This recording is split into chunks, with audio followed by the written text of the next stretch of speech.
All hail Liberia, hail, all hail Liberia, hail. This glorious land of liberty shall long be ours. Though new her name, great be her fame, and mighty be her power. Though new her name, great be her fame, and mighty be her power. And mighty be her power, and mighty be her power. 1, 2, 3, 4, in joy and gladness, with our hearts united, we'll shout the freedom of our rights united. Long live Liberia, happy land, this home of glory, liberty of God's command. This home of glory, liberty of God's command.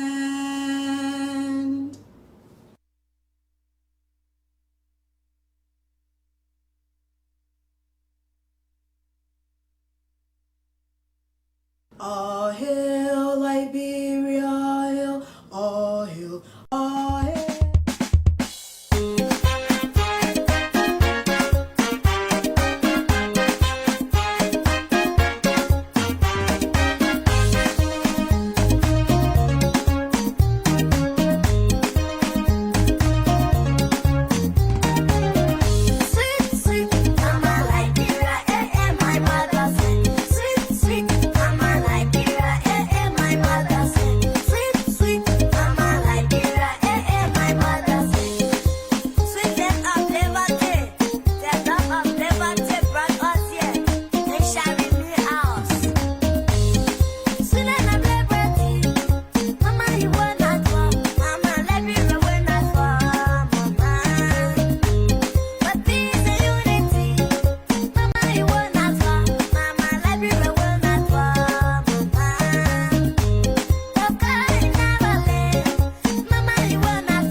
Jeunesse sociale, adéquence, l'union fait la force, hein. Bon Vitola, Joyon Plemba, commandant Timoléon, d'été, Dingo Dingo Nawa, Ao Sogoro Dieo, Ao Dingo Dingo Nao, Dingo Nao, Dingo Nao, Ao Dieu, Ao Sogoro Plemba, Ao I got a boy, see I can.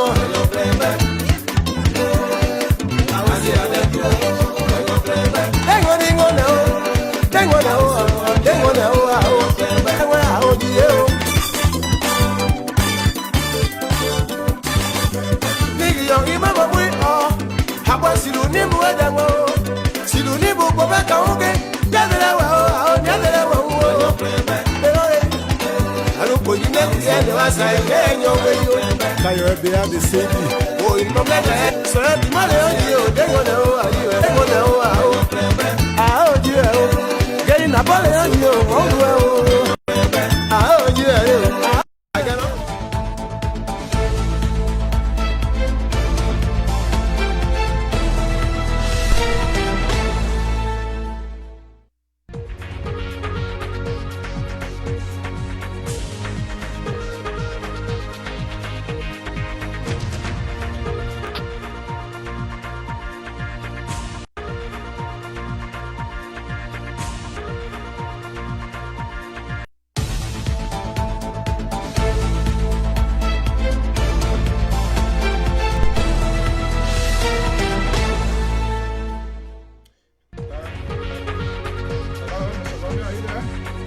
Yes, I'm here. Okay, folks, good morning, good afternoon. I'm Alphonso Zean Soe of the LIBERIA Public Radio and LPR-TV. I want to welcome one of my viewers and listeners across the world. Thank you for being one of my guests. Wherever you are, it's good that you are here with us, but I can say today we're going to have a very good discussion. A lot is ongoing inside Liberia, and I take this day to also celebrate my birthday in a special way, but I believe Liberia more or less is important, and we must make sure what is happening in Liberia. To all of my friends, fans, and followers of the Liberia Public Radio, there's no way that I can leave out the station manager, of course, the Liberal Progressive, and the entire management team of the Liberia Public Radio, and especially you, our committed members. We intend to keep this network very professional, and we will in making sure that the voices of the people that are heard and everything is out there. Well, there's no one perfectly suited to share my birthday thoughts yet in national disco. As the veteran journalist James Gonmiah, formerly of the state radio and ELW8 station, he's currently now in the USA, but it seems I'm trying to get him out of retirement, and we're going to be having a discussion here this evening, right here this morning, on a wide range of issues unfolding in our country. Quite fascinating, and it's good. This sort of discussions, you get the expertise of veterans. He's considering as one of my mentors as well. Joining me from the Garden City of New Jersey is veteran journalist James Gonmiah. Is here with me this morning. This afternoon is almost 12:51 Eastern Standard Time here, and so we are here already to have this discussion. Okay, Mr. Gonmiah, good afternoon, and how are you today? Good afternoon, Mr. Zean. I want to take this time to say happy birthday. I wish you many more blessed birthdays to come. All right. And I'm doing fine. We are just on a lockdown here in the Garden State. So we are just in the house, just eating and sleeping and watching news. Inside Liberia, right here in the. But the good thing about it, I learned that this coronavirus, heavy pepper is the medication for it, and you are located in the right place where peppers and everything come from. So just get the peppers going, and believe me or not, you're gonna be fine. But all right, yes, we do pray that. Yes. Yeah. Thank you very much for being here. It's good. There are a lot of things going on inside Liberia, and it's good to get the expertise of people that have served the immediate industry and following the political situations in Liberia, for which when you guys, we decided to follow suit so that we can give people a sense of what is happening inside Liberia. Good to be here. My understanding, you just came from Liberia, correct? Yes, I just returned from Liberia. Actually, we were a group of us were on the last flight out of the capital before flights were stopped from coming into the country. So it was a gruesome experience. The original flight that I took, it was his last day, so I was put on another plane to Ghana, where I spent almost 13 hours in Ghana before boarding another plane to the Netherlands, where I was able to get on a United flight to the States. And to tell you, I knew there were problems because the flight from Netherlands to Newark, we were about 15 passengers on that plane, on the jumbo jet. So that spells trouble. Yeah, that's unusual for the industry. Yeah, that's unusual. So how long? Talk to me a little bit. How long you stay in Liberia? Yeah, I was in Liberia for a little over 2 weeks.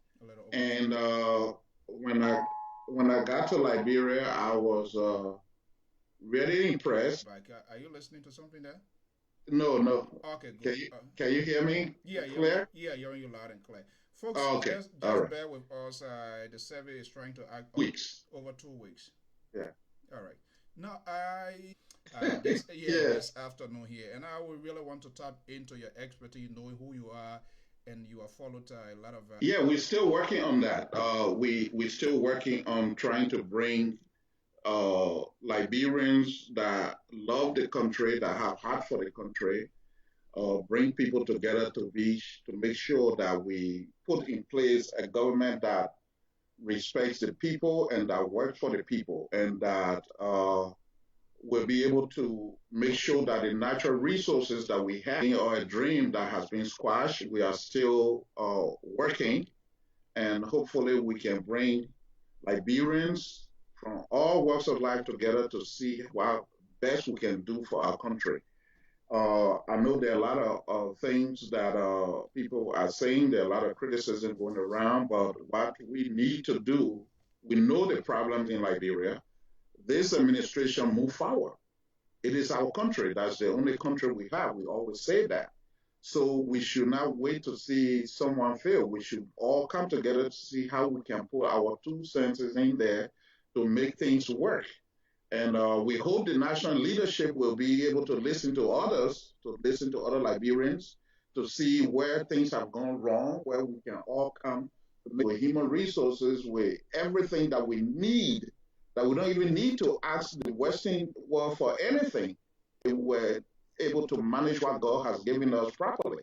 But we are not doing that. And I think Liberians from everywhere, we should think about what we can do to contribute. So to be coming up with a plan that we ask every Liberian from everywhere to put your 1 sentence there, what you think would be best to help our country move forward.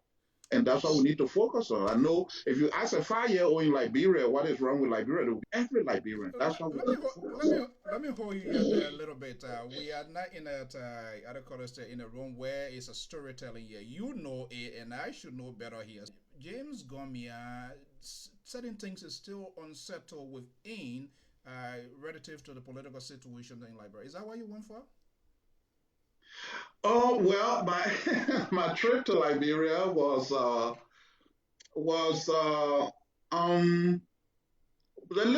trip and political trip. It was both, and also a reconciliatory trip.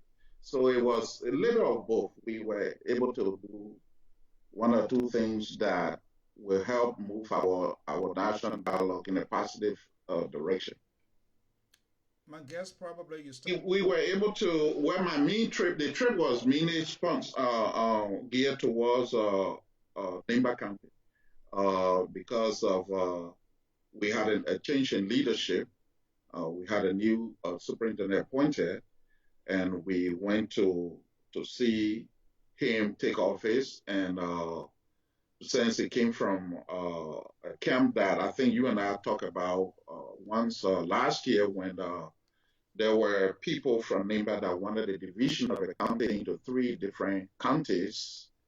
And we were campaigning to stop that, and we were able to be to move it forward to stop the conversation because we wanted Nimba County to remain intact.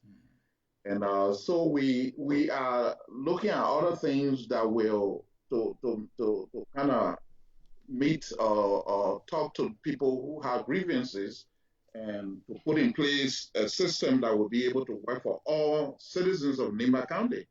And that's what we're working on. And we have proposals, we have ideas in the diaspora, and also people from the area that we can come together to put those ideas together to make sure that Nimba County is not just Ganta or Sanikole or that we're going to go to Pabli, we're going to go to every corner of Nimba County to make it work for the people of Nimba County.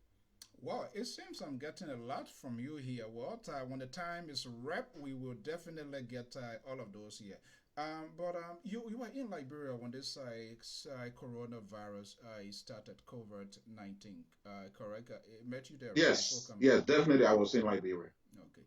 You formerly worked for the state-owned radio, the ELBC, and that of the Christian radio, ELWA. Those days of James Gonmiah on the air and to date. Let me tap into your expertise in terms of communication.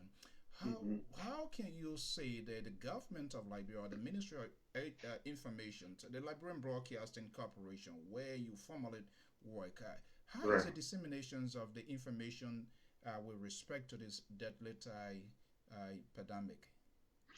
Well, the coverage of the epidemic in Liberia, I would say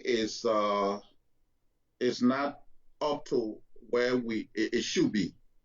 When it comes to information, disseminating information to people, how to best prevent themselves from getting this virus.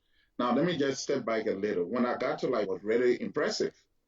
You enter into the airport, they say, and then after that, they were saying the disease was not able to be detected and were able to get it. Giving the radio station and all they need to do When, more. when you say It they are, comes when when they it are comes to disseminating information trying as your to best, who are you referring to? see, but other radio stations, we have many radio stations, and they are extent of But the but damage this but do disease you can think do, do this you think the virus can. do you think the government is reaching out sufficiently, because some of these institutions, they are privately owned, so you know public relations, that's another aspect, very expensive. You know the sort of fragile relationship with that of the media industry and that of the government of Liberia. A lot of names calling has been Right. Minister Fagon, who is the deputy for public affairs, who writing will be on to the state-owned broadcasting corporation. Does it have the capacity to do that? Are they really reaching out to them? Well, the information that's supposed to be given to the people, actually, the Ministry of Information should do a little bit more to inform the people. In fact, you can see the example here in the States. The chief executive is on board. Let me just go back a little bit. When the virus hit Liberia, I was impressed the way President Weah came out right away and the announcement and the, pronouncement and things like that. It was impressive. It needed to continue. It's not just a one-time thing. This is ongoing, and a lot of steps need to be taken. The Ministry of Information should step forward to actually make sure that we have that. I feel is not right, because you can't be telling people, for example, stay 6 feet apart or don't assemble, and then you have government officials organizing a lot of stuff going on and moving around. Look, for example, what happened in our Senate. I mean, this is a time we should be focused on how to defeat this virus. We can't just sit and say, well, we only have 2 or 3 or 6, so we relax and people doing whatever they want to do. This is the time that we should focus on making sure that this virus does not get to the country, because we don't have the capacity to deal with it. In fact, right now, our healthcare system is so fragile that we can't even deal with if we have 10 or 20. So we need to make sure we don't even get to that. And that's what the government needs to be doing, instead of even, okay, for example, we have a situation in Liberia now that they say they are having a confirmation hearing. Okay? Why are we focusing on confirmation hearing now Yeah, when we you have this stuff coming, okay. and we Hold don't on know one how sec. far it's going to go? Okay, now you let the cat out of the bag. Let's see. Let's get it out there to the public. Okay. Before the confirmation process, let's look at the decision makings of the CDC or the coalition-led government at the time of this appointment or nomination by the president of the Republic of Liberia, considering "quote unquote" the outbreak of this pandemic, which no, it's not ahead. In fact, the entire global war is in a complete mess. So Yes. let's look at the genesis of this whole thing. What was the rationale behind this by the president or by this administration to make first and foremost to make this appointment?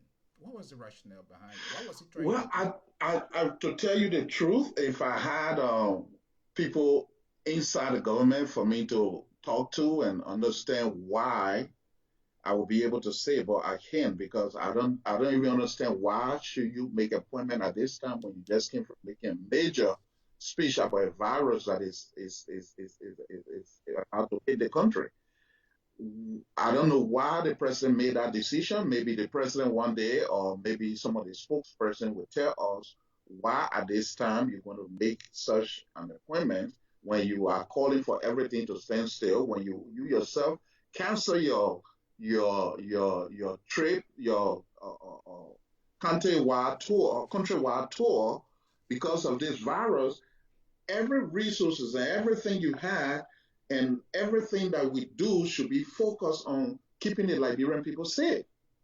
And I don't think we are in a rush to have a new chairman in place for an election when we are facing an epidemic that we might not even, a pandemic that might not even, probably not even have elections. Yeah, that's a point. Okay, that's the point I You was. know, That's the point I was coming to. And it's good it came out of you, so we're gonna have a good talking point here. So let's do a little bit backtracking here on your days when you used to be behind the microphones, making coverage and all of that. mhm. Is there any tradition? So when the president making appointment, where is this consultation coming from? Can we, based on what we know, was there any good consultations? And if that consultation ever went well, was there any advice to the president? And it's two-way streets. Whether the advice was there and whether it was received on the other end was reciprocal. So it's unclear. Do you think somebody calls the president's attention, Mr. President? Wait a minute. This seems not to be a good move by you, by virtue of the Constitution, which is not something to argue on. But why good consultation did not go on? Well, I'm not sure how the CDC-led government is being run. I'm not sure who talks to the president, who gives the president advice, and all of that. But whoever is responsible for talking to the president, they did not serve him well at this particular time. I can say that. And the reason is simple. We are facing something that this world had never faced before. And you see powerful countries, countries that have resources, are on their knees right now. And for the president to, at this particular time, after canceling church meetings, I mean, every organization, I mean, everything that is needed to run a country is at a standstill. No school, no churches, no people not going to the mosque. I mean, everything at a standstill. What is the rush? I do not understand the rationale for making even appointments now Well, at this particular time when you should be mobilizing because there are a lot of things that are going to happen. mm-hmm, Now, you know that most of the food that we eat in Liberia come from Asia and other places. mm-hmm. And at this time, the national leadership should be thinking about what will happen. You're shutting down everything. We do not produce the food that we eat. Okay? A plan should have been put in place to be focused on even getting our young people who are roaming the street of Monrovia back to the villages. They'll start making farm at this particular time, so that when these things stop, they will follow hunger in Liberia. That will be great, and we need to prepare for that. Those are things that we should be putting in place. What will happen after this thing is over? Are we still going to be getting food like we used to? Let me give you an example. The whole world right now, the gasoline is very cheap. Even in my state here, you can get gasoline for like $2 now. But it is the opposite in Liberia. Before I came, we were buying gasoline for $5 to $6.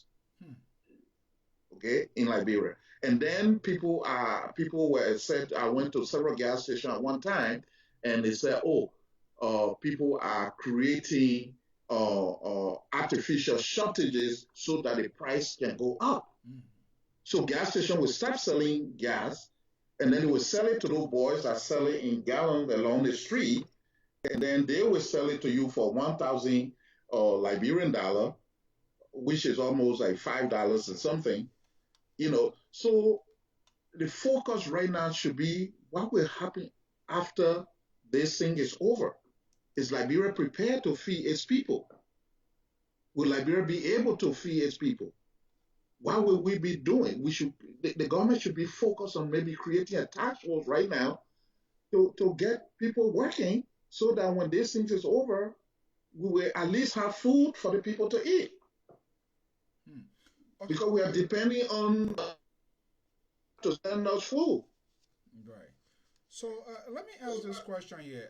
I am a free thinker and I like to get ahead of the game. And would it be fair if the oppositions, all of critical thinkers, begin to think that the action by this government the timing, considering the appointments of the NEC boss as a political ploy. Does that sound any point to argue on?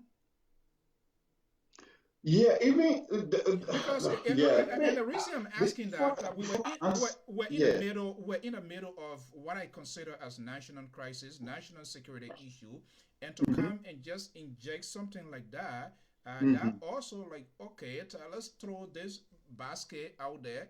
And nobody going to pay attention to whether there's an egg or there's an orange in that basket, but they will focus on the global one that is hanging over us. whatever calculation they made, if it is political, is wrong. Now, let me just say this: that some of the mistakes we make in like even Africa as a whole. These politicians that get into power. Now, once you have taken power, you have to change from campaign mode to governance. And what I see in Liberia is that the CDC is still in a campaign mode because everything they do is like they are campaigning. Now, this is time to govern. You have been given 6 years to prove to the Liberian people to move the nation forward, to move the nation from where it was and move it forward.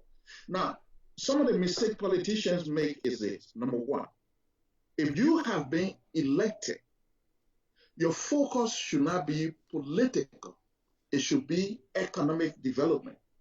Focus on making sure the economy of that nation works. Then political things will fall in place. But most of the time, and what I see now in like, and some of these decisions play into that. Forget the politics and focus on making the people work, making the people eat, creating the environment, the atmosphere for the people to be able to feed themselves, to be able to make their businesses, to be able to make the country run, to be able to produce. Focus on that, and everything will fall in place. But they are not doing that, and you make these political calculations, and once you do that, you begin to fall into trouble. And that's what they are doing. And then change your mode from campaign to governing the whole nation. You were elected to govern the entire nation, not just group of people. So move from the political campaigning stage and move into governing the country, and focus on economic development. Okay. That's the mistake. So once a government focuses on political instead of economic development, you will always run into trouble. You always look at people that are criticizing you as your enemy instead of listening to them and saying, listen, okay. Most often, the pro-government supporters on the other end that are also taking the aim of something. So my guess here, you as well. This is simple. If you ask me, are they trusted? Can we trust you guys as well? Oh, well. Let me just come in right now. I would say that the opposition is not doing what it should be doing, and that's my personal view. They are not doing enough to show themselves as an alternative to what we have now. I don't see anything that is being done by the opposition that will tell me that when they are given power tomorrow, they will do anything differently. Now, here's the problem we have in Liberia.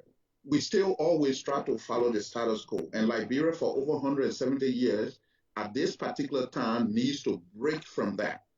And I don't see anybody presenting, for example, the seditions were in opposition, and we thought they had a plan. Okay? They are given power today, and we don't see any plan being implemented. Liberia is still running like it was. So when before, so ask a question. Part of the government was there. Was there? So, I will ask the question, Mr. Gonmiah, not to interrupt you. Was there any plan put forward in the first place? Do you think?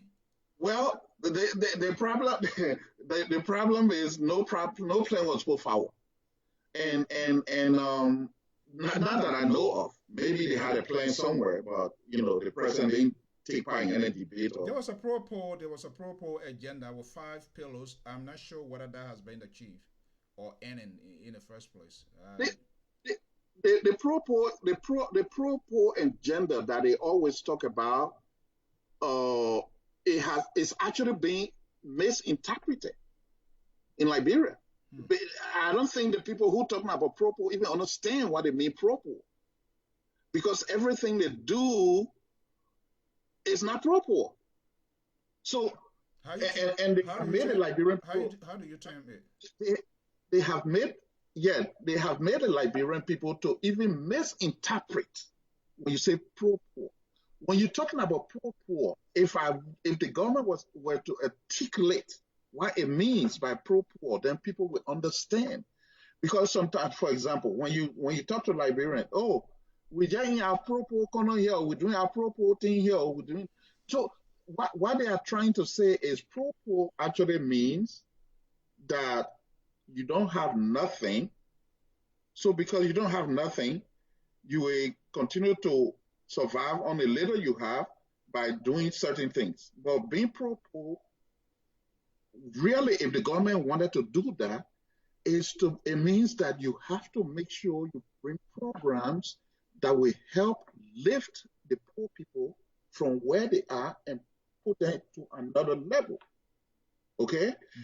That's what it means. It means you have to move the people from whatever position they are now and put them in another level by introducing programs that will help the poor. For example, the people that go to the hospital. Today, if you go to a hospital, if you don't have money, you are not treated. You're going to die.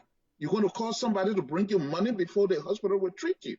Now, if you are a pro-poor government, put in place a system to say, okay, please don't refuse our people when they come to the hospital.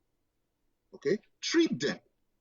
If there's something, set up a fund that say, this fund will take some money from there and be helping those that cannot treat themselves. That's pro-poor.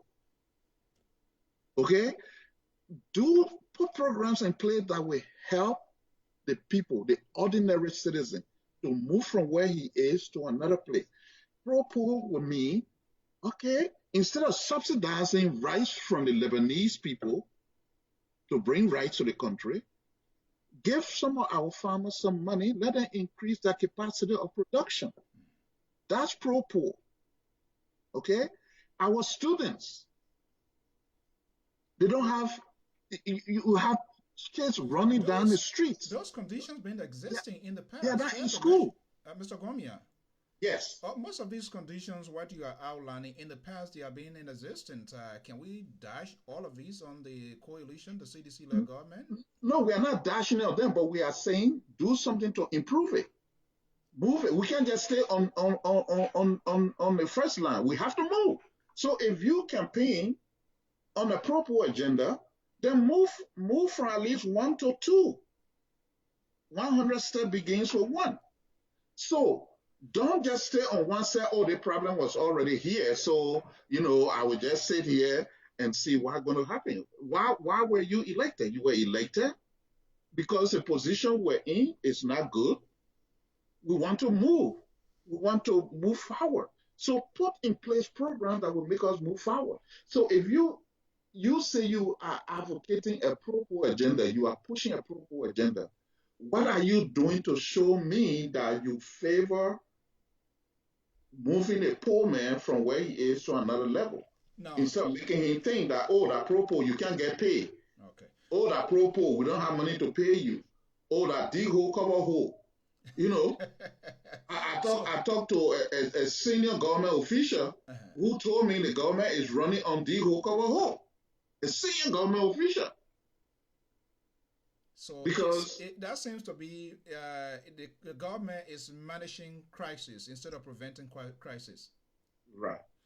So now you earlier mentioned too that the opposition, you do not trust the opposition. So then we are like a piece of cloth now between the scissors. So then where are we heading? Should we just stay with George Weah, or what should we change course? Well, it is not late for the opposition or for the government to get things right. Right now, both parties have the chance to do what they need to do for the country. Okay? Yeah. The government has the opportunity to take itself from a campaign mode right now. They still have more time to get things working for the country. And the opposition needs to start putting its message forward that they will do things differently. Right now, the country of Liberia, we need to do things completely different from what we are doing now, because we've been doing that for over 170 years. What is the interpretations of doing It's it not working. different? What is an example? What are you referring to specifically? Example, we call ourselves a unitary state, and we invest all the power. I would like the points, even it's not the president or the from. We need to revisit those. I will be an elected positions. The mayors should be his people. If you elect a superintendent from Nimba or Grand Bassa, he will be accountable to the people of that county. Those are things we need to visit. We need to visit. We've been with this thing for over 170 years, and we have not gone anywhere. So we need to change that. We need to give more power to those counties, to be the citizens of those counties, to be able to elect by the president. But then they jump all the way down. They say the paramount chief, the clan chief, the zone chief should be elected. Why? Why they jump over the superintendent and jump all the way to clan chief and paramount chiefs? This is a constitution they gave us. Okay. Let's switch gear here and get to the High Court political issue. We kind of brushed over it, but let's dive into it a little bit here. They take the bottom to top approach. What went wrong? Because before, fair to mention, before George Weah brought him to Spotlight, he was already in the system. Who got him there in the first place? How can we figure that out? That's a serious problem. In fact, the appointment of this guy, how did they vet this guy that they admitted him into the Bar Association, when the bars should be only Liberians, lawyers, and all of that. Anyway, we heard they are investigating. They carry on their own investigation. But I heard people talking about, why you don't want to appoint the mayor as chairman of the Elections Commission. Okay, our Constitution talks about naturalized citizens should not be president and vice president. And some people try to argue that, the position is not president, vice president. But people forget to know that in that particular article, when it talks about the president, vice president, it also said the legislature will make more laws on the qualification of people that would be naturalized. Mm-hmm. And if you cannot be president or vice president, how can you referee the election of a vice president or president? It makes no sense. So I don't know what the president was thinking about. So even besides putting this guy besides the questioning his nationality and all of that, he's a naturalized Liberian. He should not be entrusted to elect, to supervise the election of a president or vice president, when he himself is not permitted under the Constitution to do that. And also the legislature according to the Constitution, are giving the mandate to put more people. Now, let me just say this. The laws that the legislature is putting in place for dual citizenship, the dual citizenship, you and I, if we are citizens of America, have less privilege than a naturalized Liberian. You believe that? You were born in Liberia, but they say you cannot be president, you cannot be a dual citizen. But yet, the president who is championing this dual citizenship goes and appoints a naturalized citizen to supervise the election of the president. It makes no sense. So, this thing here, first of all, how did the president, and get me here, you been in this industry here, What I do know in the past, even from Samuel Doe time, before an appointment is made, a lobby in there, which of course the executive have the right to do that, as we see here, introduce the person to the committees, go out there to influence votes, the idea. Do you think seeing what is unfolding now, which I see as very much very dangerous for our country? I don't know how many meetings this guy has been in with the president, what sort of information has been passed over, what is classified information. Do you think the president and his team, they sat and say, hey, we got to get this, or they were just experimenting? Well, it would be sad if they were experimenting.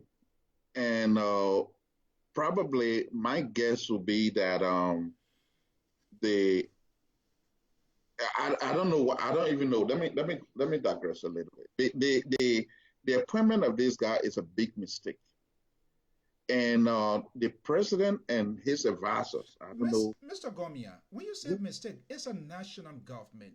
Are Yes. you saying with Emmanuel Shaw, Charles Bright, and all Archie Bernard, and all of those folks in government, or the CDC led government justified it? It's good some of them are coming out. How can this justify this here? The president's also dropped the ball. He Yes. is the commander-in-chief of the armed forces of Liberia. Mhm. You know? So, Yeah. this year, before you come in, then this year, it reminds me, the president, there was a careless statement somewhere he made in the past. The president will give an ultimatum or give a directive to the armed forces of Liberia or the security apparatus to say, let that border be closed, let X, Y, Z happen. But see where we are. This is completely laughable. Mhm. Yes. It could be two things. The president dropped the ball, and the advisors also dropped the ball. As apparently the advisors are not telling the president what to do, or the president is not listening to the advisors. I'm not in there, so I don't know. Another thing could be the president could be putting the senators in the spotlight. Okay, I'm going to do this. Let's see if they are really doing their job, because he cannot become a chairman of the commissioner if the Senate will not confirm him. So maybe, I don't know, I'm just guessing, maybe the president is testing to see whether the senators really know what they are doing, whether they know their job.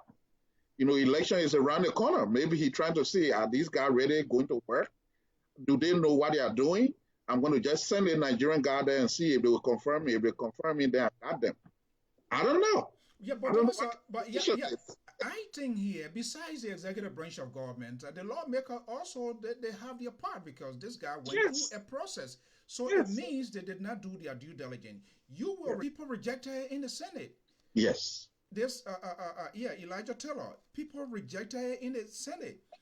They say his CV, no, not even, I think it was, Ministry of Planning. People rejected it in the Senate. So why these senators, why they did not question the credential of this guy here?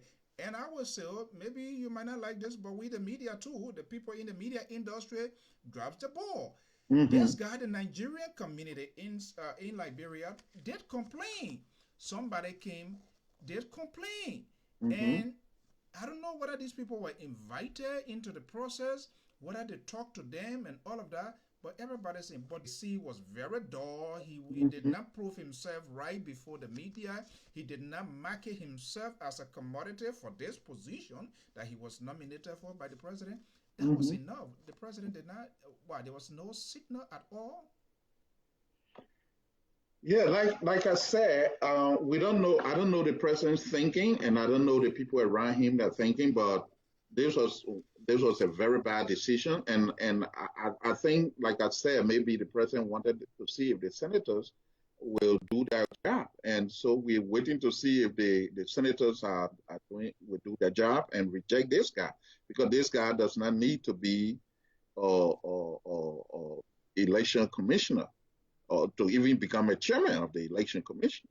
So maybe the president say, you know what, maybe a little bit of politics. Let's see if these guys will, confirm this guy. Let me just send him over there. Maybe that's what he was doing. I'm not sure. I have to talk to the president to see why was he thinking to even get to even get this guy name out there, And at this time, I think he should even withdraw his name. I mean, to save his. I've been checking. I have not seen that happening. What do you think is going on now with ain't the CDC or the coalition? My guess here, heads are spinning. But will there be any actions? Just withdraw it, or what is it? You remember one of the interviews I seen, what the government, the people is doing, they're setting a bad precedent. These people, they don't follow history, they don't even know what they are doing. No. When Chair Chipo was nominated as Chief Justice, people came out and raised a gun and said no. But it has to go in place. Said no, this guy, we're not going to accept him because he has a temperament issue. Elijah Taylor was nominated as planning minister, and he came with his CV. Nobody knew what, and that's how Tuan Ray was the one. Just how Vanny Shermont bombed that question that it was Tuan Ray was the one that asked that question. He said, wait a minute. This is why you are hearing. You need to tell us the real thing. And he started talking something, and that's how it was on oil. So why these lawmakers? Or is it now because we are talking about senatorial, some of them going to be seeking to re-elections to try to justify their toughness. They are now cross-examining people, but this thing has been ongoing. So they too should be held responsible, don't you think? Yes. Oh, definitely. The first branch of government, the legislature should be held responsible. I mean, you cannot just. That's why we always focus on criticizing the president and all of that, and people focus on that. But they are equally responsible for what is going on in the country, and for them to even allow this, to even give the platform vetting committee, I'm sure they do, and I don't know what information they gather, but this guy should not even be brought to the Senate. No, they did that now. So, what next? So we are hoping they will do the right thing. We are hoping they will do the right thing if the president does not withdraw, or if the guy does not take himself out of the whole thing. I think the Senate will do well to reject him. That would be the only thing they can save him face who can now is to reject this guy. Okay, but we all witnessed yesterday. I get a video here how the process was cut off by the chair of the committee, Senator Milton T.A.J. What does that tell you? What it tells you? Well, it tells me. Well, I was reading it that the senator, Senator T.A.J. cutting the hearing off abruptly like that. To me, I felt that I think they were fed up, and that this guy, in fact, should not only be rejected, but should be referred to the Minister of Justice for trial. I mean, this guy lied to this. He lied to the Senate. Yeah, but beyond that, my guess here, other people will be held responsible. You heard boy rope, you heard boy rope. That's what's going to happen, because we need to go down. We need to go down from the Bar Association, who should have even validated the credentials of this guy. It didn't do it. The guy has been practicing. He has been going through to the extent that he was getting to one of the highest positions of the land. Yes. He went to the highest, and the Bar Association and all of those people should be held accountable, because I know Councillor Gonglo has called for an investigation, but they should do more. I mean, for them to have allowed this to happen, it's a shame. I mean, it goes a long way. A lot of people want to long time. At the time, he was even calling it. It was during time everything was on decrees. There was no way that we did not have those digital systems or sort of digital way of doing things. So how can this guy here, he survived all of this all this long? So I think a lot of hair gonna roll down the hill at some point in time. Yes, we are hoping that will happen, and we are hoping that this will shine light on how we go about naturalizing people in Liberia. I hope I hope that department will be taking a closer look at how we allow others to come into the country and what are the procedures. They'll revisit that and make sure things are done properly. And also the bar association should take a responsibility for allowing this to happen and maybe double check their roster and see what is what University of Liberia, a lot of giant re- institutions, the history of our country. of our country. Yes, definitely, definitely. Hmm. So what next now? What is the political damage on the part of this CDC led government? Does it matter to electors? Are they going to consider all of these things that is happening, or are we just talking now? Next week another drama going to unfold. Then we pass by this. What is the long-term political implication? Well, we have a nation that to say that politically uh, we seem to be, let's say, we are not that sophisticated in that I don't know how many people will really see this as a huge thing for them. I think the president's performance or his possible re-election or not being re-elected would depend solely on what he does with our economy.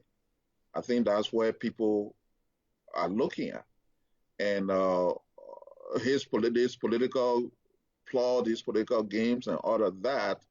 I don't think Liberian people are really looking at that. I think what goes in your stomach, how you get your kids to school, how people will be able to get a livelihood and make sure they have food to eat and make sure they send their kids to school and make sure the economy is really working for the ordinary people determines whether this president will go for a second term or not. That's what I think. When you look at the landscape in Liberia, I don't think that's what I said before. If the government is smart enough, they will focus, they will forget the or political ploy and other things that they are doing and focus on getting the Liberian economy back to work. And once that is done, things will fall into place. And there are a couple of things that it can do. And we have tried to make sure that they put some of these things in place. But if no one is listening, I mean, I love Liberia, and I would love Liberia to move forward. I mean, the first republic in Africa, and this is a place was a refuge for people from all over the world that used to come. For us to be in a state that we have turned into a beggar nation, it's sad. We don't need to be begging the West for anything if we were managing the resources that we have. We are blessed. It's a nation that is blessed. Let me tell you a story. I was walking down around a beach near Kindeja, walking towards Wangba town over there, and I got to a place. I will send you the picture. In the sand, somebody planted corn in their backyard. My brother, when you see those corn, it's like they used fertilizer. I mean, we have a land that is blessed. The nation is blessed, and we are not that many. Okay, so why are we not enjoying those resources? We can't cry to God, say, God, you didn't bless us. God bless us. He gave us everything we need in that country. And yet we sit there and people go hungry. Children go to sleep without food. And then we ride big cars around, say we are leading a country, and we focus on politics. And when somebody calls your man, then you get vexed and you want to put him in jail instead of creating the atmosphere for the people to flourish and make things work for the country. You know, focus on economic development, and everything will fall in place for you. Forget this politics. Forget whether people are gathering, people are criticizing you. Focus on making Liberia economy get up again and get into the positive territory, and things will work. And people are not doing that. We have children selling in the streets. They are not in school. Where our own constitution said that we should make sure that we get these children in school. That's what our constitution said. But we are not doing that. We focus on who is criticizing who's talking about who's saying what. Forget this campaign mode and move into governing the country, governing the people, everybody in Liberia. Are we going to see that? I was going to see that in the first term of his presidency. Would there be any change? Because the where I start getting some real apprehension from, and you can tell me if I'm going out track here. Recently, the party calls for a retreat, which I see a political retreat. Political retreat, that retreat itself is a reflection to see where you fall short, and to go into a strategy room. Say, hey, along the way here, 4 or 5 months ago, we made some decision. We did X, Y, Z. It's not right. We're supposed to sit down to curve some new policy, come up with new goals, or be a little bit forceful to things that they were not doing, and and bring it to life. But instead, we saw it as a big jamboree. The defeat of Darius Dillon taking CDC, it seems to taking Moserado County. The still see it as an imaginary thing that it should have happened. It should not happen on planet Earth. It has happened, and so we want to prove our point. I did not see any resolution coming out to say, okay, this is the retreat as a political institution. We got beaten big time in Moserado County. This is our stronghold. Now, their stronghold is in trouble. Do you think who are they going to put forward? We're hearing Mary Brawl. We're hearing different names. They're trying to figure out who to bring in. Do you think that they're going to resurrect that era again? The only thing I see in Liberia, if they are going to, if CDC going to take Moserado County, they have to prove to the people that they are capable of making Liberia work again. I don't think at this particular time, I don't think they are going to defeat Darius Dillon. I don't think they will do that. The reason is that, like, for example, like you say, if they had called this retreat was to go sit down and plan what you're going to do. Instead, what they were doing. If you have a leadership that thinks everything they are doing is right, how will you change something? When to yourself you think what you're doing is right, you think you'll be able to change anything? If you think you are the best president Liberia ever had, you think you will listen to anybody that say, Lord, do this to make things better? If you are thinking that way, you are not thinking that, listen, there are people that are going hungry, that don't have food to eat. There are people that can't even send their kids to school. I didn't create this problem, but I want to do something about it. Mm-hmm. This problem was here before I came, but I want to make a difference. I want to do something about it. Let me take steps, concrete steps that people will see that things are happening. Let me give you an example a little bit. Mm-hmm. The Ministry of Post and Telecommunications, that's a ministry over there in Liberia. What is the function of that ministry? We have a nation that do not even have addresses. Think out of the box. We have a lot of young people are in RT. We have a lot of young people roaming the street. Put a team together in conjunction with the Ministry of Internal Affairs and Lands, Mines, and Energy. Let's try put these children to the street. Let's even try to see if we can create address by marking our houses and creating that for people. Let's do something like that. You know what I went for when I saw that, I said, this is so ridiculous. When I went to find Nathaniel Blackman the other day, right? It was neighbors and people in the main house there, and people, whether a arresting officer or people who have gone there for intervention, they just don't even know where to go. Where to go? You know, so let's not do those things that will create opportunity, that will create we can create job. Even if you don't want to start in Monrovia, you say it's too congested. Start in those counties and let's start creating these things. It will put people to work.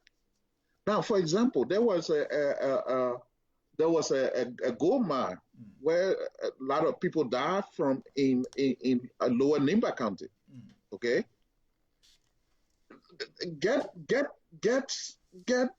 create an opportunity for maybe citizens of the country to put together, or let the government put together, or a mining company that will send people there to mine these things.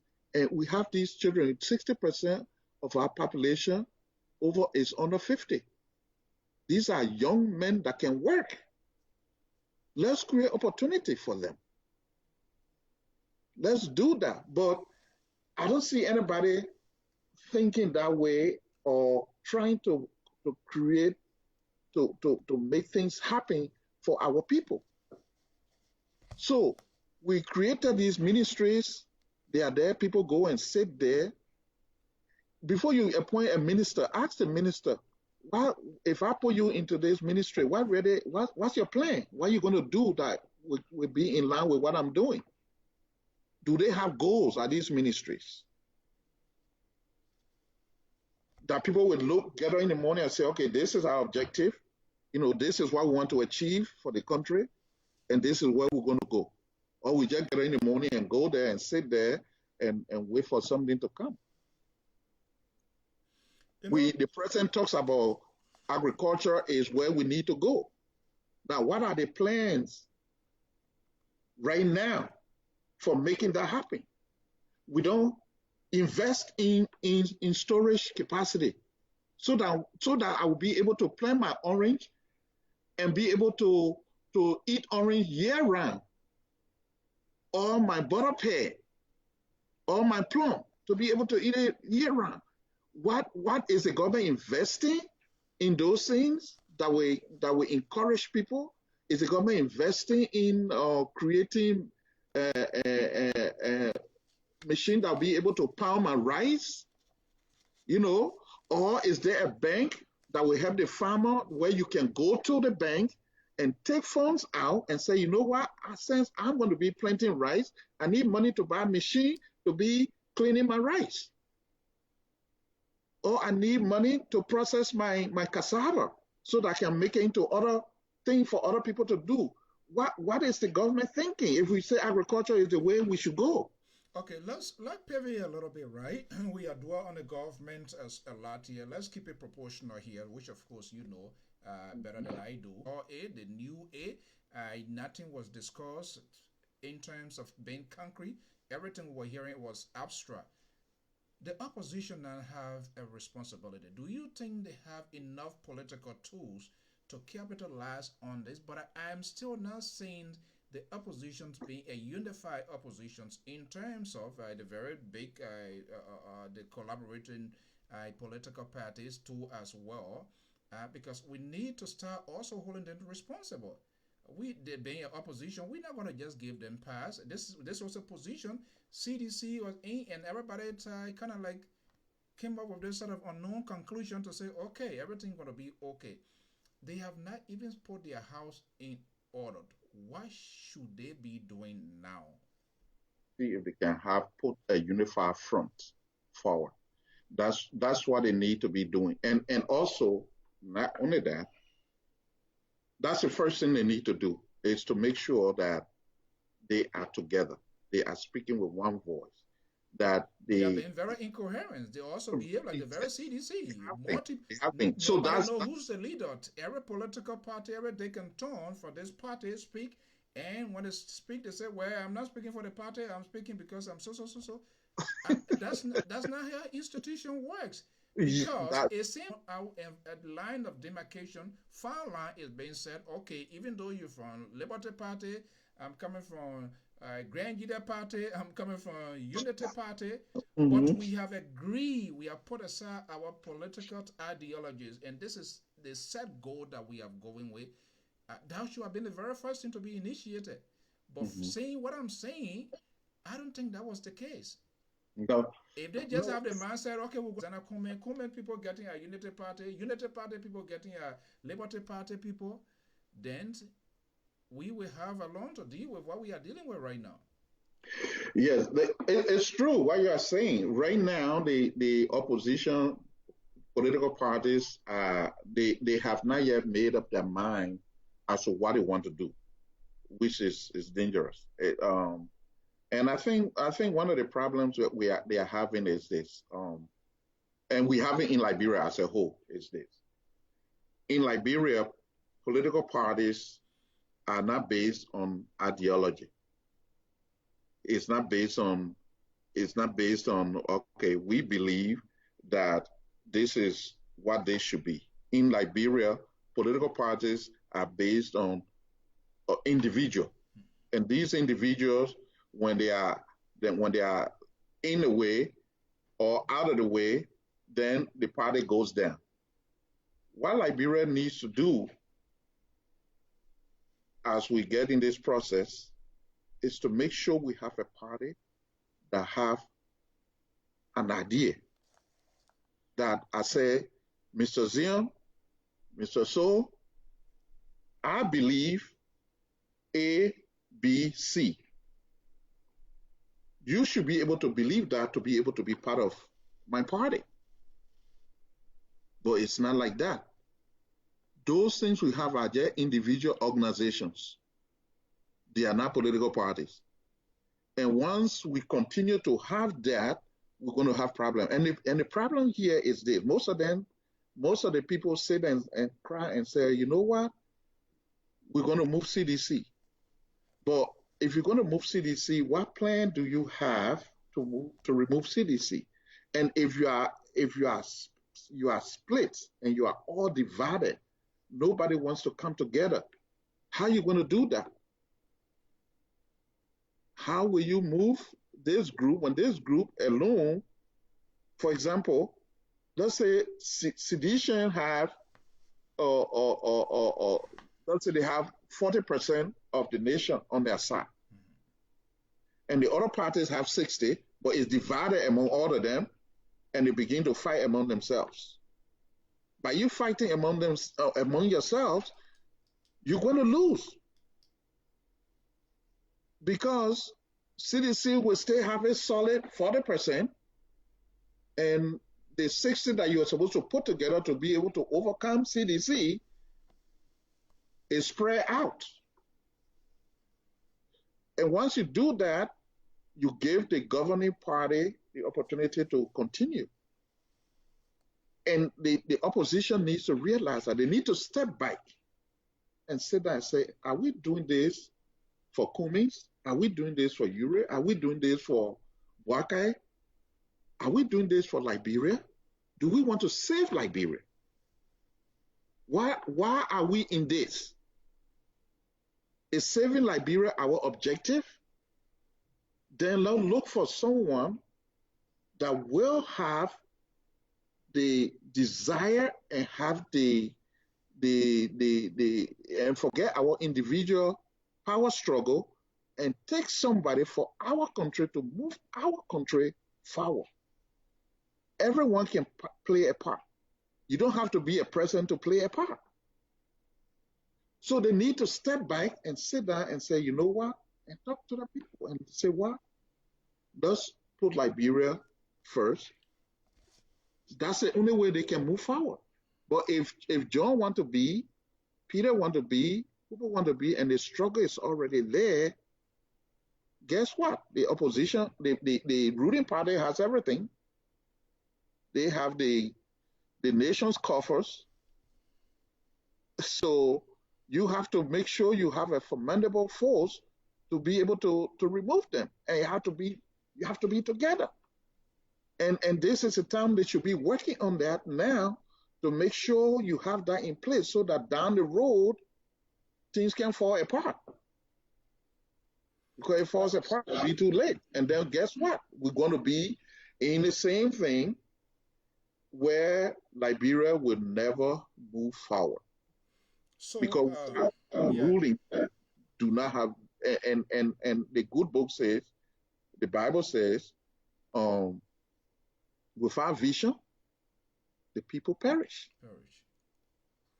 Before we return to baseline here to our initial topic and wrap up here now, the opposition, now I could be wrong. That's my own guess game here. Senator Darius Dillon of Moserado County seems to be the darling of the opposition bloc now, and why he's in there to shine light in the capital. Is that validating his credential to be a possible one of the tools comes 2023? Would that be a good strategy? Do you think is that what they are considering right now? Well, I'm not. Why he's doing? Listen to him this morning on T Mac show, right? And he seems to be very confident. He seems to be that he has solidified his position on Moserado. He said, "Oh, I'm not even going to worry on Moserado. What I'm going to do now, the strategy now is it's a common sense message. 15, only one is not seeking re-election. All right, so." He gonna be telling. He said he's gonna be going and be telling people, don't vote this, don't vote that. So it seems to me I'm gonna leave it with Moserado. They would decide they would decide whether I should go by or not. Yeah.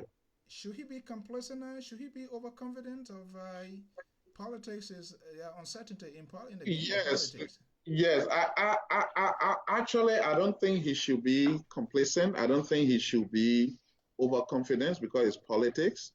I think he should focus right now, focus on getting back into the Senate and forget this trip to this county and going campaign for this and all of that. Focus on getting yourself back into the House, into the Senate. Once you are there, after the elections, you'll be able to do other things. This is not the only senatorial election. Right. And if you want to market yourself to the rest of the country, wait till you get this. Don't focus on going to help others or going to push for others, and then when you turn your back, you are out of office.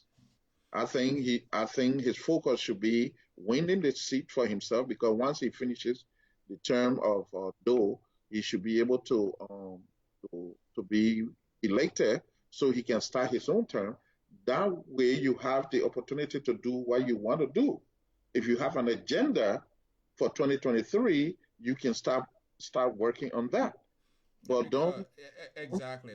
We are hearing from inside sources from the world of the ruling party. Intense discussion, conversation is ongoing with the old lady who is a political genius, Helen Johnson Sirleaf. We are hearing Mary Bro is currently being persuaded or talked to go as a senator for Moserado County. And I know politics, name, identity is very, very much important. Very important. First and foremost, in as much CDC, there was a lot of things that were ongoing. Darius Dillon effectively saw himself. He had his own podcast. He made himself visible. He became a political satire, was always making fun out of himself. That brings together people closeness to him. Oh, this guy, he is one of us. He can easily relate to us. He can deal with us. So, hearing what we're hearing, if it is proven person when she was acidic of the minds of the people, oh, wait a minute, this lady, when she goes on Capitol Hill too, she did it before. There's a trash record to that. She has the credential. She will be something. But can Mary Broad gamble with something that does not look right now? Do you think? It's a big struggle now within the CDC who to put forward. Yeah, I think Mary Broad will be a formidable candidate in Moserado County because of her track records of what she's done in the past. People still know her name. It's name recognition. People still recognize her. People still see her as a strong lady, and she brought discipline to everywhere she went. So she should not be taken for granted. She could be on a CDC ticket, but we should not also discount the strength of CDC yet, because there are a lot of, you have to understand our electorate. Something little can make them change their mind. It's not a sophisticated electorate. You have to understand the people that you are dealing with. Okay. Or President, not to interrupt you, should President we are now use somebody as a sacrificial lamb to resurrect this party here in this 2023, maybe there few hair rolls within the executive and people say, oh, okay, the president is ready. The president told us that we must give him chance. He's ready to grow hairs now. And that can also factor in with other people. It can resonate. It never knows. Right. That's what I'm saying. That's what I'm saying. Don't underestimate the strength of this party.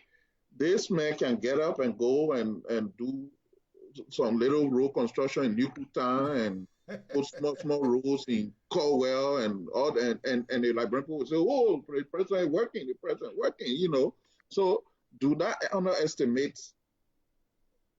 because if you, like I said, our electorate is not yet so sophisticated that they will sit down and say, you know what, even though this and this happening, we're going to stick with this guy. This guy is the guy we want. Okay?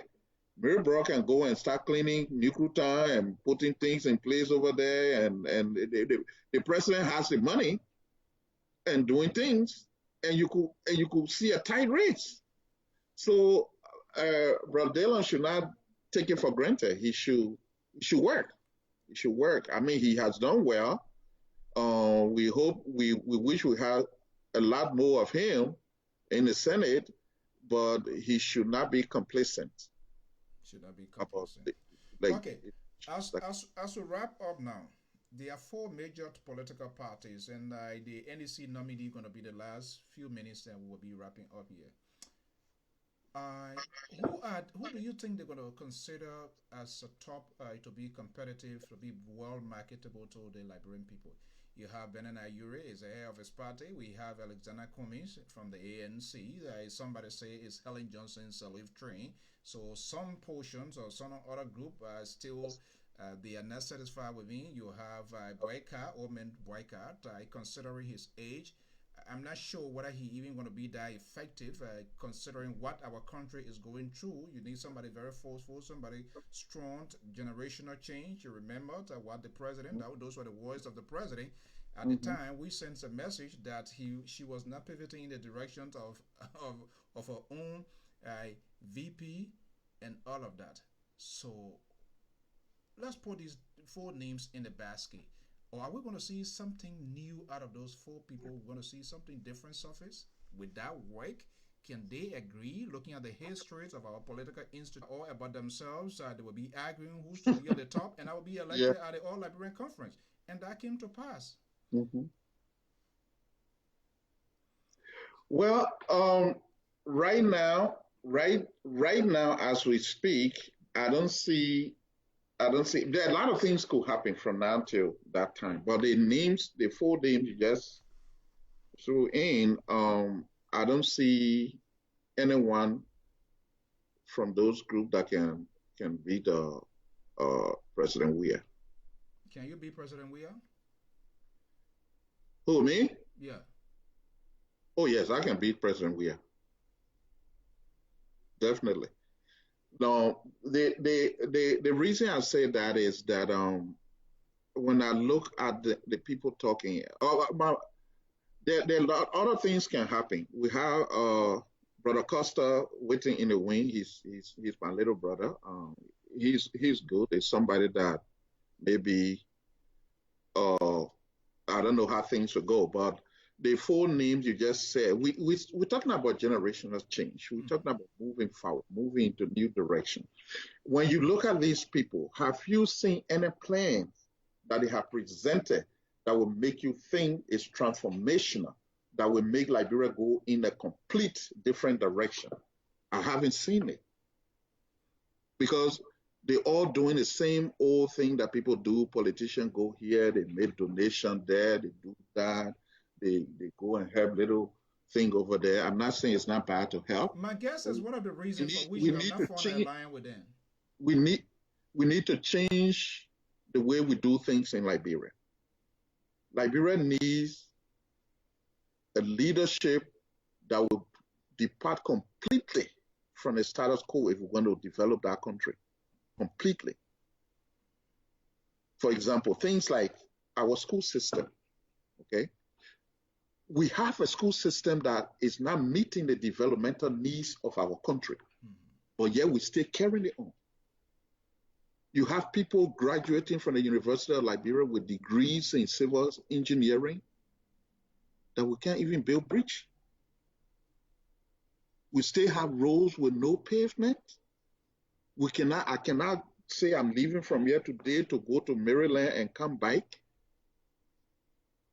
We have a school system that is not meeting our needs, our developmental needs. We should have a school that will meet our developmental needs. We should have a school, for example, where we are now. We don't need the same school system that we have. For example, if we want to develop Liberia and we have a school system that we have now, we're not going to go anywhere. What we need to change drastically. Example, every school in Liberia should stop teaching elective from 9th grade. We should have our nurses being trained from 9th grade. We should have our engineers. We should equip the carpenters, those people that build houses now, the masoners, to be able to train our people so that when in 9th grade, from 9th grade, we should start putting children into areas that when they finish 12th grade, they will be ready to help develop that nation. The nation needs to be developed, and we need to do something drastic. And those things I see people presenting, there's nothing to show me that it will help move Liberia. It will only be the same status quo. We sit down in office, we go over there, we go to Soniwen, we present Becker rights, we go to this place, we do this. Oh, the president gave 500 to these people. Is that what the president is supposed to be doing, or the national legislature is supposed to allocate funds for development of the country? If Mr. Gonmiah, if you were still decide and go ahead with your political ambitions, do you have the resources in terms of the required finance to conduct effective elections in Liberia, considering how the country looks like and the electorate's mindset? Do you have the resources, the money needed to carry on to conduct your campaign? Well, if we decide to do it, we're going to, like we were doing 2017, we're testing the grounds and trying to see how things work in Liberia. We're going to make sure that Liberians need to understand that. Why are you a politician here? I hate to interrupt people. Why are you a politician like you now? Either Benana Ure or Alexander Kome, why can't you go test your own political strength from Nimba County? You have Prince Johnson there, who is being seen as a godfather. Do you agree with him that he's a godfather, so he's going to be there for the life of the loan? Why even Benana Ure? If they feel the legislative branch or these people are not doing something, why they can't even start this political strength from in their own places? It is only keeping eyes on the presidency. Is that the only place that you can affect changes? No, we can effect change everywhere, but those are some of the things I was just talking about. We need to create more areas where we can do that. Not only the legislative branch and the presidency. We need to create, for example, as I was telling you earlier, the office of the superintendent should be an elected office. We need, meaning that we should return to the municipal terms those days, where because they are too much dominant power within the executive. Yeah, you remember in those days, remember when there was a big campaign, Chuchu Horton and Amos Sawyer mayoral election in Monrovia? Yes. We should return to those things. There where people can start. Those are elected office. So, okay, if this is so, now you have brought us something. Why are these people in the House? And you know, yesterday I was talking, and said, oh, the Senate represent the county. Only the senator represent the county, the representative represent your interest. That's a people's house. That's a people's house. So they just don't know. Why all of these things here, these are flaws within the system. I yet to see somebody with that vision to craft a piece of legislation to say, you know what? In order to undo some of these extraordinary and extra power by the president, we need to go back to this system here to return to leadership to the municipal, where people will be able to elect their paramount chief, elect their superintendent, their mayor, that creates complete balance, person he or she can represent me effectively. The president sits on the Capitol Hill or executive mansion or whatever and appoints somebody. See how it looks like. You see what is happening here? There are some things that the federal want to do. They know there's status of limitation. The governor said, no, no, no. If you want to do it, you do it. But here I'm going to tell my people this is unsafe right now. Why somebody cannot put that piece of legislation into place? Why?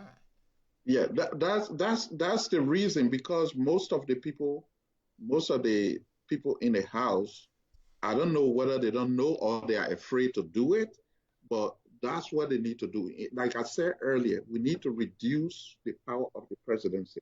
And that's the only way you can do it. Put a legislation in place that will make those things happen, that will make us elect our superintendent, that will make us elect our mayors, make us elect our paramount chiefs, our clan chiefs, commissioners, and stuff like that. That way, before somebody comes all the way to the presidency, you already have that experience, okay? But we don't have that. Now, you're talking about people going to the Senate. Then from the Senate, it's a complete different branch of government. Exactly. It's not executive. People got to work together there, okay? But if you have a superintendent, will be a chief executive of a county, and he will work with people in that county to make sure things are happening, and he will be accountable to the people in that county. So if our legislature will come together and put piece of legislation out so that these things can happen, it would be good. Now, most of the time they say, oh, we don't have money to conduct those kind of elections. Why not? We can make the money available. We're doing things in the country that we do things in our country that makes no sense. For example, they spend millions of dollars every time election is coming to register people. Why you do that? Register the man one time, get his voter registration card, and every time election comes, he votes. Why do you have to register people every time there's election? It makes no sense. They don't do that anywhere else but in third world countries, especially Liberia. That I know. We don't need to be doing that. You spend all that money to register people, then my registration card from 2005 was obsolete. In 2017, I had to register again. Why? They don't even do that here. But the Western country, they sit down, they say, oh, they give us money for us to be doing that. The only people that are supposed to be registering are people that didn't register the last time. Once you get your voter registration card, you should have that your voter registration card. Those are stupidness we do in Liberia that makes us spend unnecessary money. Why do we have to register all the time? Register one time. The next year that coming, people that are turning 18, they go and register. In fact, every time they turn 18, have a place where they go and register and get a voter's card. You update the database. Yes, that's it. So you don't need to be registering all the time. I had to go into hypotheticals. You're talking here this evening, this afternoon here, and we have been saying the argument of the seditions or the CDC-led government, the oppositions are not putting forward alternative. Let's pretend James Gonmiah got off this show here this afternoon and got a call from the higher up. Okay, I'll listen to you. You seem to get a good idea. Welcome on board with the CDC-led government. What would be your decision-making process? Like I always say, Brazil, you and I always talk, and I always said that Liberia is our country. And even if I give advice to the president and it will make Liberia better, I will do it. I'm not going to wait to say, okay, I have to keep my ideas together till, I have an opportunity to maybe become senator or representative or president before I implement it. In a simple English, is that yes to my question? If the president needs help, yeah, we can help the president. That is our country. No, I'm referring to you, Mr.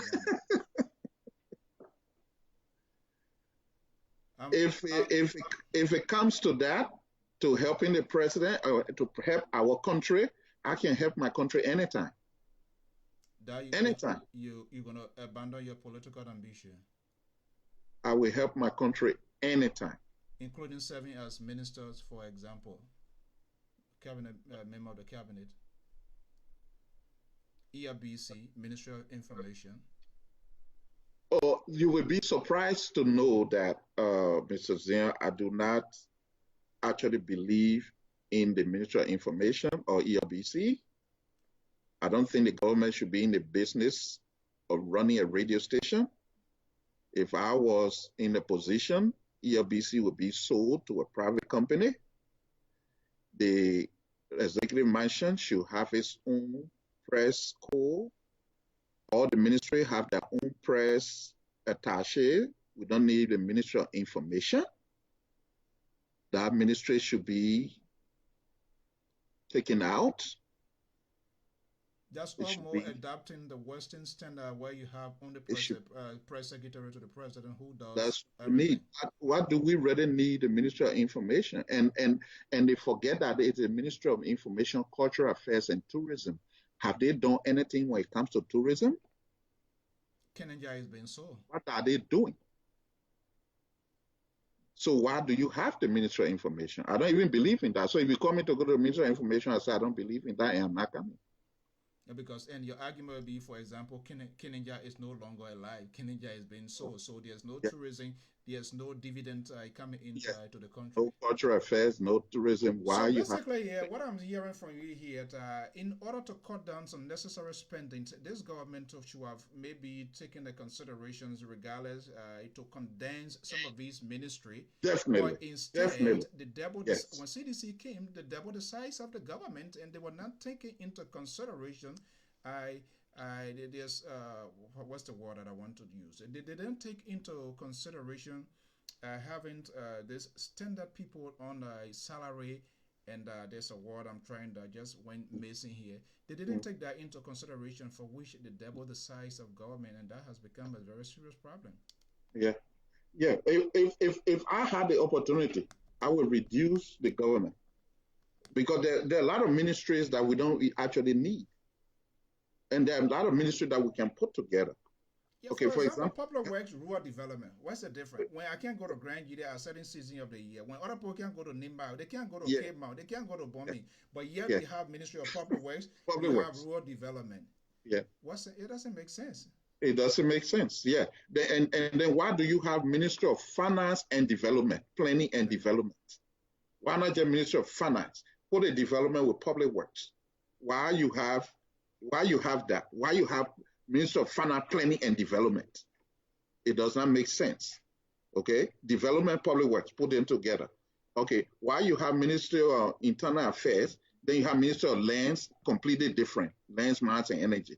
So why the land Internal Affairs? Like they have like even justice, other countries, Ministry of Internal Affairs, which is how they call them, home affairs, Homeland Security, or Homeland, whatever. Okay, before we go, what would be your recommendations for this nominee? From what it looks like, we do not want to run a judgment. I will speak to you. I will come out. I just not want to preempt my decisions. I must give this nominee a fair trial. I have asked the question.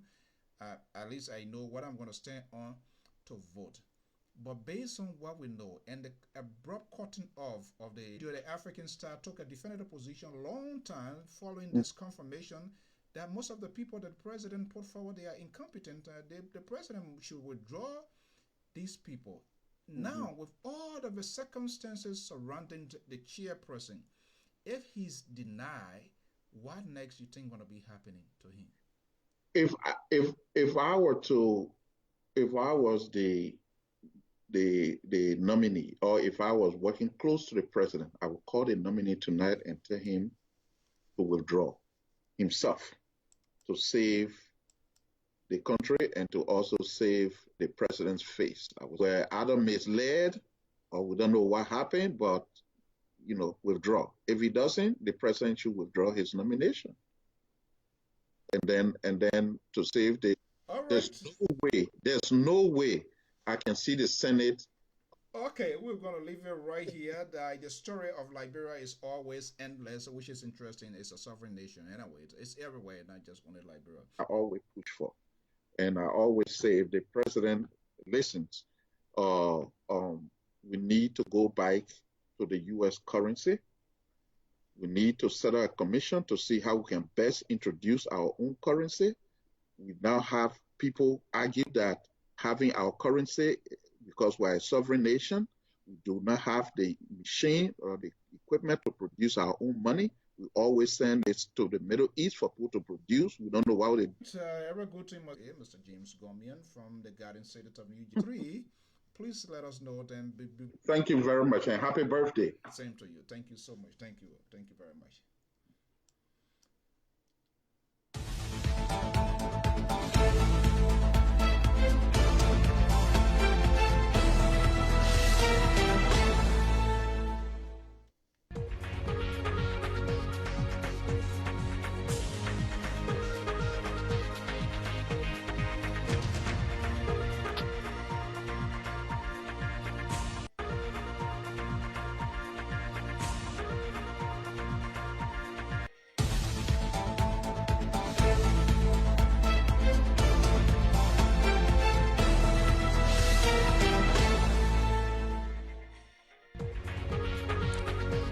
African Star and Liberia Public Radio bring you this news commentary entitled, Liberia's Attempt at Good Governance Can and Must Do Better. Liberia's democracy and future of good governance will be determined largely by the process and type of leadership, qualifications, and political leanings of commissioners of the National Elections Commission, the NEC, in crucial upcoming midterm, general, and presidential elections. Already, a real bone of contention of the opposition coalition bloc is the outdated and unsanitized voters' data which has been utilized by the NEC and which contributes to an unfair and uneven playing field, which disadvantages and disenfranchises the opposition and the will of hundreds of thousands of eligible Liberian voters. Granted that each eligible Liberian must exercise their civic duty of voting for elected officials, Liberians must, however, be reasonably assured that their votes will count towards the general will of the electorate as to who will represent them when elections are held in the coming months. Already, the opposition bloc is crying foul at the recent appointment of the new nominee to head the National Elections Commission, Councillor Ndubuisi Nwabudike. African Star was the first to report last week that he was under consideration for the position by President George M. Weah. The National Elections Commission Chairman nominee, Councillor Nwabudike, a naturalized Liberian who, until his recent preferment by the Liberian leader, was the head of one of the country's integrity institution, the Liberia Anti-Corruption Commission, the LACC. But a number of troubling concerns have surfaced for redress, and it is only fair and for the sake of utmost transparency that they be fully scrutinized. Councillor Nwabudike's involvement in the controversial ship deal, which called him into a conflict of interest in the matter. Refer to front page Africa story dated October 25, 2019, entitled Liberia Anti-Corruption Commission nominee Ndubuisi Nwabudike faces conflict of interest allegations. Integrity comes under scrutiny. The nominee for the NEC has denied any wrongdoing in the deal, but the yardstick for serving as head of an integrity institution is one where the individual is beyond reproach. As chairman of the country's Governance Commission, the GC, the public's knowledge of Councillor Nwabudike's involvement of achievement is relatively non-existent. An excerpt of the preamble of the Act establishing the Governance Commission of 2007 states as follows. Whereas, in order to achieve and maintain a holistic system of good governance that is inclusive, participatory and just, and which promotes national oneness, sound public sector management, efficient and fair allocation and use of resources, and a culture of honesty and integrity, it is necessary to establish and maintain an autonomous agency commission dedicated to the pursuit of such desired goals. But since his appointment as acting chairman of the Governance Commission in May 2018, Councillor Nwabudike was less diligent or failed to strenuously advocate for ordinary Liberians who were forced to bypass the Good Governance Commission to make their voices heard through a number of anti-government protests. Their action was a desperate cry for the government of Liberia to adhere to the preamble of the Act establishing the Governance Commission. Councillor Nwabudike made the conscious decision to side with poor governance at the expense of the political and economic detriment of Liberian taxpayers who paid his salary and benefits as head of the Governance Commission. The tenure of Councillor Nwabudike at Liberia's Anti-Corruption Commission, the LACC, produced no tangible results. No accused public officials were successfully prosecuted and convicted. Audit reports of massive and questionable expenditures by agencies and officials of government remain untouched by the LACC, although his agency could have initiated and pursued legal action to recover public assets and monies for the benefits of Liberians. Councillor Nwabudike's voice and advocacy for integrity were missing during his brief stint at the Liberia Anti-Corruption Commission. The National Elections Commission nominee, Councillor Nwabudike's violation of the Liberian Supreme Court ruling was evident when he served as acting head of the Liberia Anti-Corruption Commission way past the 90-day mark without Senate confirmation. His lack of probity of this constitutional breach also and only perpetuated the long and common practice of non-respect for the rule of law among public officials in Liberia. His action should invite sanctions and query by Liberians, especially of his fitness for public office. Liberians, including political parties, are demanding political and economic reforms as the best vehicle for building a successful and prosperous future of governance, and in that matter, good governance, because it is apparent that the level of confidence between the government and the opposition is at low ebb. In order to generate any renewed level of confidence building, the ruling Coalition for Democratic Change, the CDC, must bridge the political divide by reaching out and acting in good faith with the opposition and consider a mutual framework for the selection of credible individuals of high integrity at the National Elections Commission to whom Liberians can entrust the electoral administration. African Star in Liberia Public Radio urged the Liberian Senate and critical voices to begin to ask the hard questions of the new chairman designate, Councillor Nwabudike, challenge his qualifications or lack of, his record of achievements or lack of in the various positions of service. The intrusive confirmation process of Councillor Nwabudike and all nominees will, going forward, guarantee some level of good governance which all Liberians deserve. This commentary is a collaboration between African Star and Liberia Public Radio.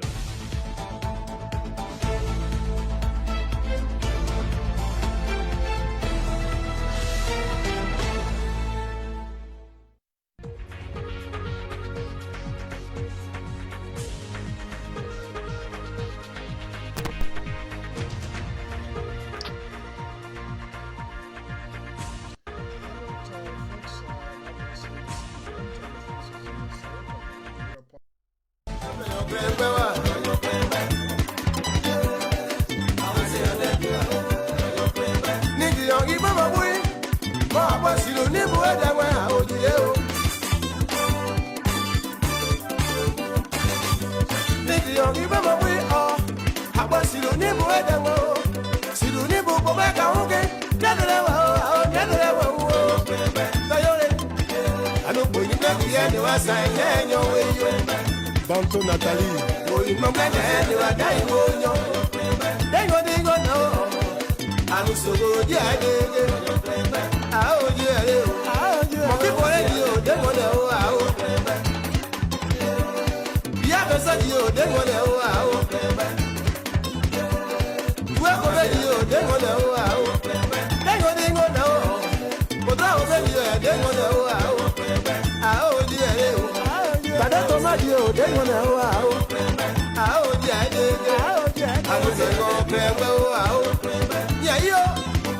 Maman Blaï Koy Marie, Assez Mando, Claude Blas Sylvain, c'est à Georges.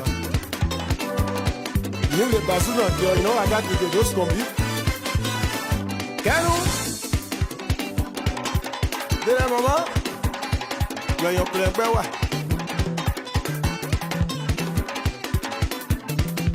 Son Robert, son Bernadette, Dingon Newa. Le colonel Ba François. Moi après, Niguillon. Moi après, Niguillon. Moi après. Président, Noscan Pascal. Tu as une autre Agnès. Yewou Moa. Keke Delmas. Zoué Pierre. Aïssia. It's horrifying. It's upsetting. Tammy Minoff couldn't believe what she saw in this video showing an Amazon delivery driver who appeared to spit on his hand and wipe it on a package delivered to her neighbor's door. The video posted to social media shows the gross scene that unfolded around 6 o'clock Thursday night in Hancock Park. The recipients didn't want to go on camera, but say they went to retrieve the package and noticed it was wet. At first, they thought a dog had urinated on it, so they decided to look at their Ring camera video and were horrified. The proof was in the pudding seeing that video, and they just wanted us all to be warned and be on the lookout. The residents quickly decontaminated themselves and called police and Amazon. We also reached out to the company, who told us the delivery person is no longer delivering packages for the company. And, quote, "We are aggressively investigating. If it truly was a malicious act by the driver, we will be sure he is held accountable, up through and including law enforcement action." Meanwhile, the residents say they posted the incident on social media to warn their neighbors, and Tammy Minoff is glad they did. I hope it's really taken seriously by Amazon and everybody in charge. You know, it's serious. Now, the people who did receive that package tell me that they weren't sure if it was a deliberate act, but they say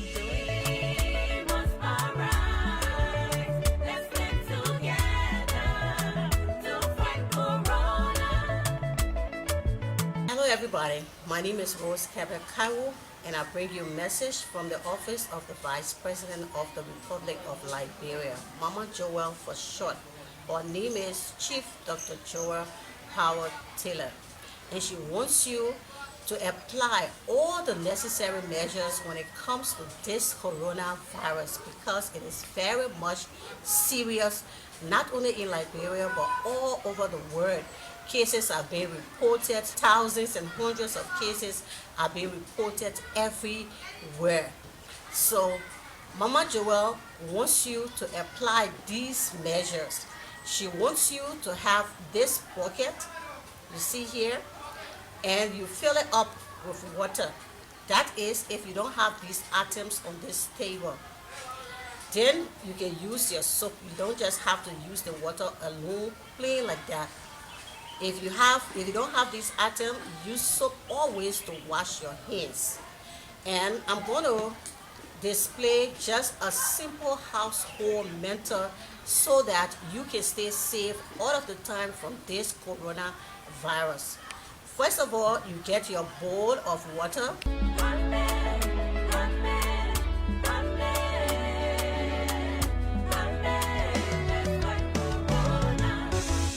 Let's just say I'm coming from out.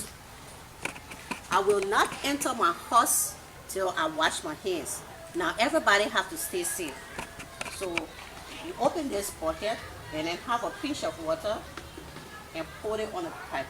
And then you open the pipe just a little so that the water won't flow, because if you just continue flowing the water, with the pot open wide, your water might finish earlier. So now look at how I'm washing my hands.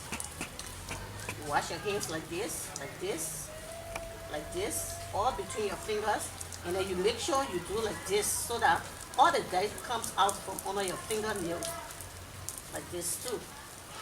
And then before you close it, you do like this and close it tightly. You are safe. So that's not just all. I also have this paper web. It is disinfecting paper webs. Clorox disinfecting paper webs. I will take up one to see after washing my hands. This is what I'm going to apply. I'm going to do this because this has Clorox.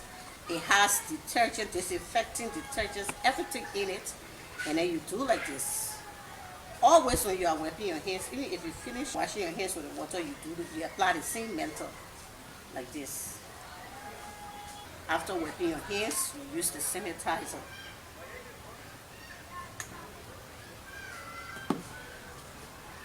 It's like this. Same old menthol, apply. And then you are safe. Coronavirus is very serious and every Liberian must take it serious.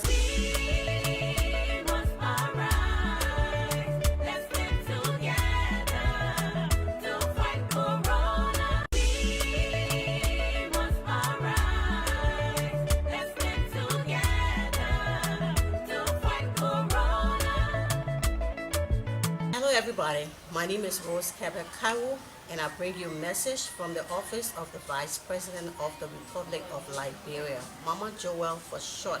Her name is Chief Dr. Joel Howard Taylor, and she wants you to apply all the necessary measures when it comes to this coronavirus because it is very much serious.